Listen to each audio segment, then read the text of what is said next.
The New York Islanders win their third consecutive preseason game and score 5 goals in the process. We have our key takeaways from the game. Plus, we answer your email questions about the Mathew Barzal deal and an interesting comparison of Matt Barzal and John Tavares. We've got all that and a whole lot more coming up on this episode of the Locked On Islanders podcast. Your Locked On Islanders, your daily podcast on the New York Islanders. Part of the Locked On Podcast Network, your team every day.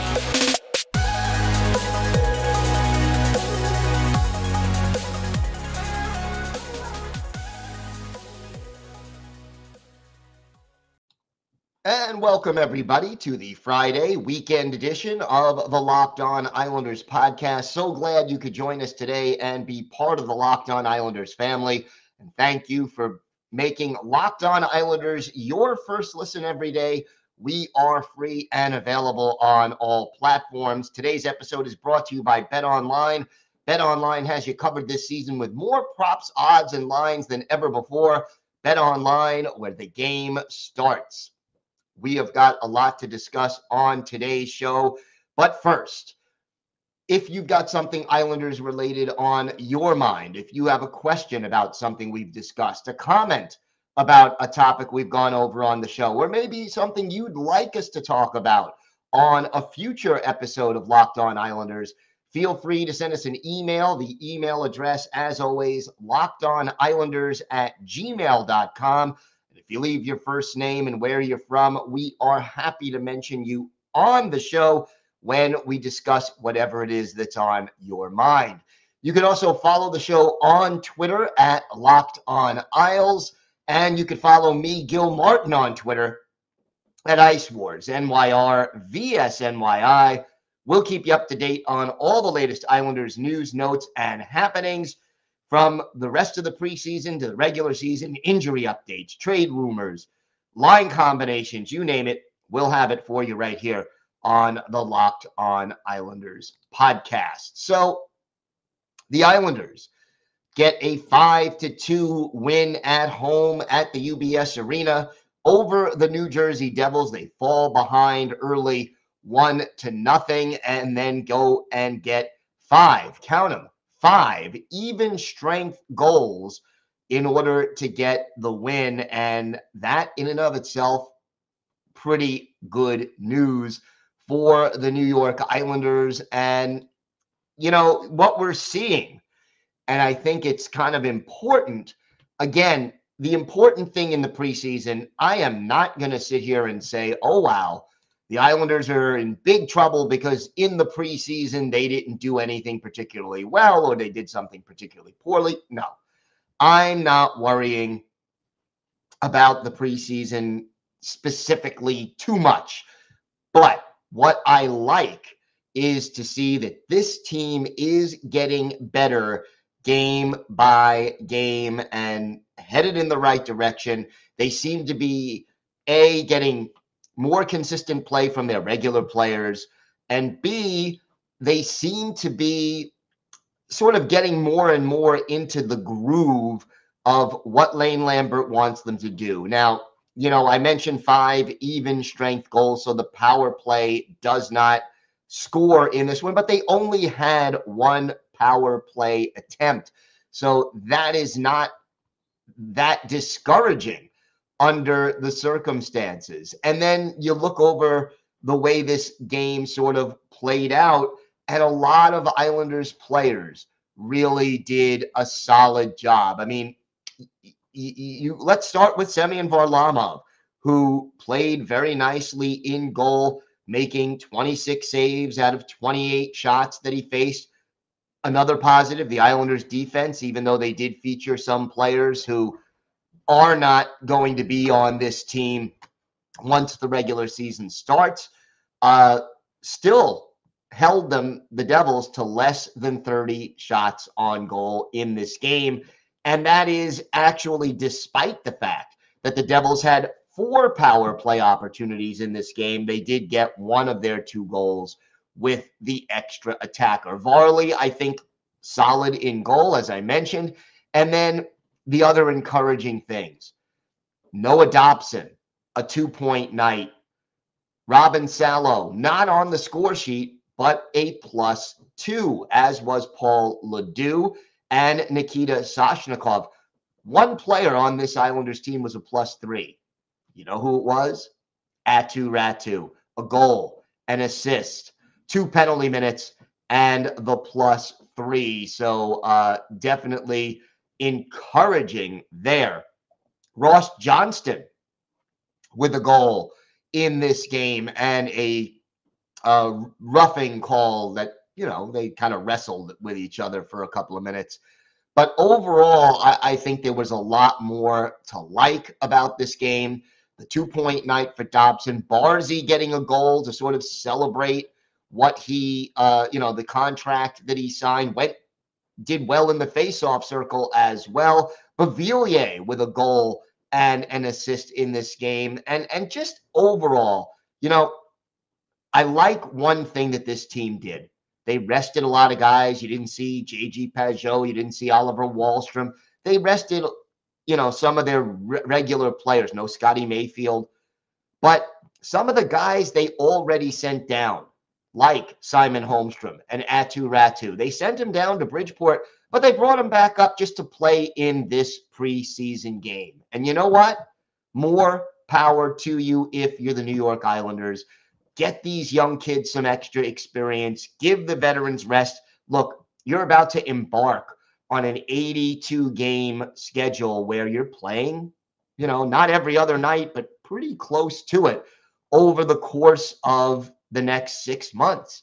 So why not let the kids have a little extra work in the preseason, get them playing with and against mostly NHL players, and just show the team what these kids can do. And when they go down to Bridgeport, they'll probably have a little bit more confidence, probably be ready to rock and roll. And I really like it.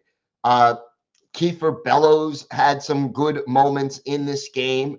And you had Pelech and Pulak back together as a duo for a large part of this game. So overall, you have to be pleased with what you saw from the New York Islanders. A lot of encouraging signs in this game. Now, again, like I said before, I don't get too worried about poor performances in preseason, and I'm not going to get too excited about good performances in preseason. At the end of the day, it's still a game with, out of 18 skaters, maybe, the other team, the Devils and the Islanders, both probably only had 12 or 13 guys who were going to start the season in the NHL. So it's not quite doing it against a full roster of NHL talent or with a full roster of NHL talent. But I like the way this team seems more and more comfortable in Lane Lambert's system. I like the fact that you got some of the players you want to get on track offensively going in this game, because it's important to have guys like Dobson and Beauvillier and, getting on the score sheet, Räty getting on the score sheet, Barzal getting a goal builds his confidence. And then, seeing Varlamov getting back into the form we need him to have, also very encouraging. So you take it with a grain of salt because it is a preseason game. And I think overall, though, the trend is in the right direction. And it's just encouraging that, this team started off not scoring and now they're building. They had, 1 goal, 2 goals, 4 goals, and now 5 goals. That is what we need to see from this team. You get 3, 4, 5 goals a night, you're going to win most of the games you play. So good news there for the New York Islanders, far outweighing the bad news. We have got a lot more to get to on this episode of the Locked On Islanders podcast. We're going to answer some of your email questions, mostly regarding Mathew Barzal, but they're interesting questions, so we'll get to those. Plus, a former Islanders captain is our Islanders birthday of the day. All that and a lot more still to come on this episode of the Locked On Islanders podcast. Today's episode is brought to you by your friends at BetOnline. BetOnline.net is your number one source for football betting info this season. You can find all the latest player developments, team matchups, news, podcasts, and in-depth articles and analysis on every game you could find. And as always, BetOnline remains your continued source for all your sports wagering information with live betting and up-to-the-minute scores for every sport out there. It's the fastest and easiest way to check in on all your favorite games and events, including MLB, MMA, boxing, and golf. Hockey season starts next week, so that's just around the corner as well. Head to betonline.net or use your mobile device to learn more. Bet online, where the game starts. So let's get to some of your questions, and let's start with our friend Tommy from Brooklyn. Awesome podcast, as always. Love listening to your podcast every morning or afternoon. You're very informative. Please keep up the great work. I know it's not easy. In your opinion, is John Tavares in his prime or Matt Barzal better? I believe John Tavares in his prime is a better goal scorer and maybe a little better on faceoffs, but Matt's speed, stick handling, and playmaking capabilities are better than JT's. Thank you. Be safe. And let's go Islanders. Well, first of all, Tommy, thank you so much for the kind words. I always do appreciate it, and it's great to hear from fans. Look, if you're going over the skill set, Tommy, I think you nailed it. I think that Barzal is a better skater than Tavares. He's a better passer than John Tavares. But at the same time, goal scoring, you know, there really isn't much of a comparison in that area because, you know, Barzy has just the one season of over 20 goals. And, you know, how many seasons over 20 goals does John Tavares have? Well, he's been in the league 13 years, 12 times he's gone over 20. He had a 47-goal season, a bunch of 30-goal seasons, and that 19-goal season he had was only 56 games long back in 2020, 2021 because of COVID. The difference to me is this, and it's not over yet, the debate or the way you put it. I think John Tavares, so far in his career, is better at making his line mates better than Mathew Barzal has been.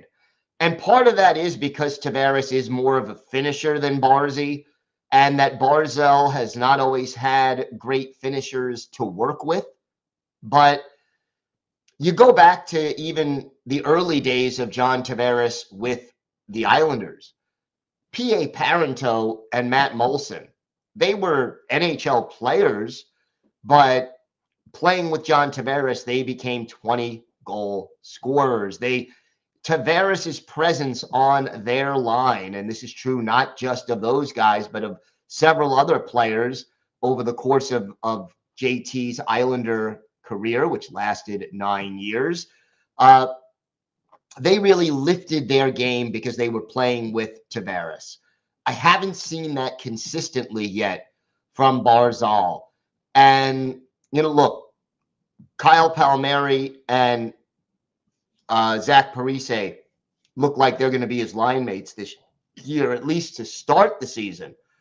And, you know, here's a test. You know, this is a test. Can Mathew Barzal make those guys better than what we saw from them a year ago? If he can, then you start saying, okay, Barzy is getting closer to Tavares. The other thing is this. Rightfully or wrongfully, Tommy, goal scorers get a heck of a lot more attention and a heck of a lot more respect than setup guys. And, you know, Brett Hull and Adam Oates. Everybody remembers Hull. Oates kind of, you know, not as remembered, even though he deserves to be recognized for the excellence that he had. Even going back to Brian Trottier and Mike Bossy, that's a situation where Trottier, I think, was a better all-around player than Bossy was. But Bossy, because he put the puck in the net at such a high level, gets more attention. So you have those great 1-2 punches with the setup man, even Nicholas Backstrom and Alexander Ovechkin, to use a present day duo. You know, Backstrom will go down as a very good hockey player, an all-star, may or may not make the Hall of Fame. Ovechkin, because he's the goal guy, is going to go down as one of the greatest players in NHL history. So I think Tavares, because he is the goal scorer, is always going to get more attention and recognition and, for lack of a better way to put it, respect than Barzal is going to get. Now, if Barzy can put together some 25, 30, 35 goal seasons in the future, maybe he needs to shoot a little more. Maybe that equation changes. Next one, we have Frank from North Patchogue. He writes, I'm very happy about Mathew Barzal's signing because we will not go through another John Tavares scenario at the end of the season. We will have Barzy here for 8 more seasons, and that is sweet. Barzy's skills need to be maximized, and he needs a speedy winger to play with. I suggested Beauvillier in past emails, and I stick with that. Lane Lambert needs to lessen the defensive reins ever so slightly to increase goal scoring and to for increased goal scoring to happen. I'm sorry. Our defense is mobile enough now that the breakout passes to Barzal and his wingers so that the attack can begin. Let's see what Lou does next to get that scorer that we have looked at this summer. We have a veteran team that may not be the quickest, but it's got a lot of experience, and that has to count for something. Frank from North Patchogue. Frank, thanks as always for the email and for listening. Appreciate it very much. Let's see what happens with Barzal. I agree with you. I want to see Lane Lambert open things up a little bit, but I can tell you right now, it is going to be a little bit. It's not going to be a lot. As far as Beauvillier, I'm willing to give him a shot. It doesn't look like that's going to be one of his line mates to start the season, but, you know, I still think you're right that it is up to Lou Lamoriello, and I talked about it on yesterday's show, to bring in that bona fide goal scorer that really maximizes Mathew Barzal's talent. Because you can be the great passer, but if the people that you pass to are not able to finish consistently, your numbers will not add up to, you know, outstanding numbers. And Barzal is capable. You put Barzal, let's just say, on a team with an Alexander Ovechkin or a Sidney Crosby or a Connor McDavid, Barzy would be off the charts, and so would those goal scorers. So I'm not saying they need to get someone that expensive and that good, but give the guy a bona fide 30-goal scorer, and I think this team's future is exceptionally bright. The question is, what does it cost you, both in what you have to give up to acquire it and in cap space, because the Islanders don't have a lot of room right now under the cap. So, Frank from North Patchogue, thank you so much for the email, and keep them coming, fans and listeners. Please, you can send us the emails, you can DM me on Twitter, or you can comment and ask a question on the comments on YouTube. Any way you do it, we'll read it on the show, and we're happy to talk about it and mention you when we do. All right, we've got more to get to on this episode. Our Islanders birthday of the day, a former Islanders captain, a defenseman who was with the team in the 90s and early 2000s. We've got that and a whole lot more still to come on this episode of the Locked On Islanders podcast. Time now for our Islanders birthday of the day, and Thursday was the 48th birthday of former Islanders defenseman Kenny Jansson. Jansson, a native of Sweden, drafted in the first round, 12th overall by the Maple Leafs back in 1993. A year later, he made his NHL debut with Toronto, but was sent to the Islanders late in the 95-96 season and stayed with the team through 2003-2004 before heading back to his native Sweden. And, you know, a solid offensive defenseman, but also good in his own zone. Jansson's best year with the team, 1997-98, 14 goals and 40 points in 81 games. Jansson could do something on the power play. He gave this team some good leadership and consistent two-way play. Over the course of his career, 686 NHL games, 63 goals, 267 points, and 298 penalty minutes. Add 19 playoff games, 1 goal, 4 points, 6 penalty minutes, 15 of those 19, and all of the points coming with your New York Islanders. And Jansson, you know, we just did his brother Jorgen Jansson's birthday about a week or two ago on the show. He was really a fan favorite during his time here and just a great overall presence on this roster and for this franchise during some lean times and some better times like the early 2000s when the team made the playoffs 3 straight years. We're going to go back and look at one of Kenny Jansson's better games as an Islander. February 4th, 2002, the National Car Rental Center in South Florida. The Islanders, with Chris Osgood starting in goal, while Trevor Kidd gets the start for the Florida Panthers. And it was the Islanders getting on the board first. Sean Bates of the Islanders off for holding, and a shorthanded goal by Dave Scatchard, his 4th from Oleg Kavasha, and our Islanders' birthday of the day, Kenny Jansson, at 7:29 makes it 1-0 Isles. Then the Islanders' power play gets going. Adrian Aucoin, his 8th from Kenny Jansson, and Alexei Yashin at 14 minutes even. 2-0 Islanders as we get late into the first period. But the Islanders couldn't hold the lead.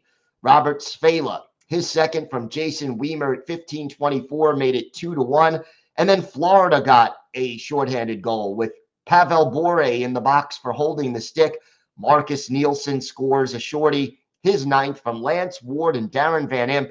After 2 periods, we're even at 2.